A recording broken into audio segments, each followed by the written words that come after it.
محمد و آل محمد صلوات اللہ صلی اللہ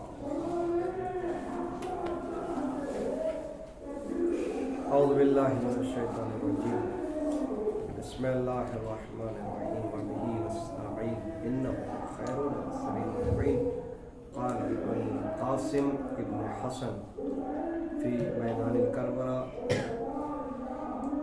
یا اللہ الموت عندی احلی من الاصل۔ موضوع گفتگو ہمارا جو ہے وہ ہے جناب قاسم علیہ السلام۔ انشاءاللہ آج سے ہم ختم کر دیں گے جناب قاسم کی شخصیت۔